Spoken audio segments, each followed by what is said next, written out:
एक बहुत अमीर आदमी था। उसने बहुत अच्छे अच्छे मंदिर बनवाए थे, बहुत बड़े बड़े मंदिर बनवाए। एक मंदिर उसने अपने घर के पास भी बनवाया जो बहुत ही बड़ा और खूबसूरत था। लेकिन वो आदमी कभी भी मंदिर नहीं गया, बस बनवा देता, वहाँ पुजारी रख देता, पूजा पाठ करवाता, पर खुद कभी भी मंदिर नहीं जाता। एक दिन उस सेठ पे बहुत बड़ा संकट आ गया। उसको 100 करोड़ रुपए की ज़रूरत पड़ गई। वो सेठ कुछ समझ नहीं आया उसे, वो दौड़ते दौड़ते मंदिर जाने के लिए निकला कि भगवान जी से कुछ कहता हूँ। पर उसको क्योंकि बोहनी की आदत थी, एक व्यापारी था, उसे पता था कि सुबह सुबह बोहनी जिसकी सही हो जाती है उसी का ही काम बनता है। इसीलिए वो एकदम सुबह 5 बजे ही दौड़ता दौड़ता नहा धो के मंदिर की तरफ निकला। मंदिर गया तो देखता है कि वहाँ उससे भी पहले एक भिखारी आ गया था और वो भगवान जी के आगे हाथ जोड़ के बोल रहा था कि हे भगवान जी, बस मेरे को 100 रुपये का इंतजाम करवा दो।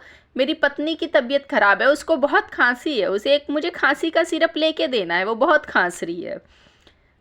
वो भिखारी ऐसे भगवान जी से बोल ही रहा था, तब तक सेठ जी पीछे से आए और देखे कि ओह शिट, उनके मन में हुआ ओह इसने तो मेरी बोहनी खराब कर दी।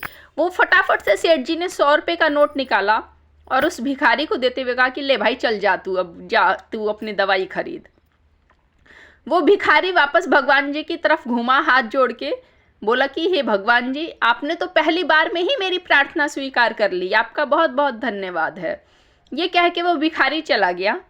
अब सेठ जी मंदिर में घुसे और उन्होंने हाथ जोड़ के भगवान जी से कहा कि भगवान जी, मैं बहुत परेशान हूँ, मुझे 100 करोड़ रुपयों की ज़रूरत है, आप कहीं ना कहीं से इंतजाम करवा दीजिए, मैं इस समय बहुत ज़्यादा परेशान हूँ। अचानक से मूर्ति से आवाज़ आई कि तूने उस भिखारी को 100 रुपये चाहिए थे, तूने आके मेरा पीछा उससे छुड़वा दिया। अब मुझे कोई तुझसे भी बड़ा भिखारी यहाँ पे लाना होगा जो तुझसे मेरा पीछा छुड़वाए, और तू इतनी बड़ी रकम मांग रहा है कि अब तुझसे बड़ा भिखारी मुझे ढूंढने में तो टाइम लगेगा। वो भगवान जी के आगे हाथ जोड़ के बोला, हे भगवान जी, आप ऐसे क्यों कह रहे हैं, आप मुझे यूँ ताना क्यों मार रहे हैं।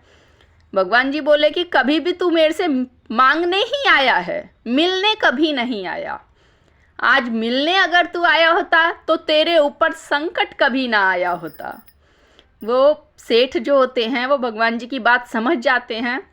कहानी बहुत छोटी सी है लेकिन सार बड़ा है कि हमें भगवान से हमेशा मांगते नहीं रहना है, कभी खुद को भी समर्पण करना है, कभी बगैर मांगे मन से मंदिर जाना है। स्टोरी अच्छी लगी तो लाइक करिए, शेयर करिए, चैनल को सब्सक्राइब करिए।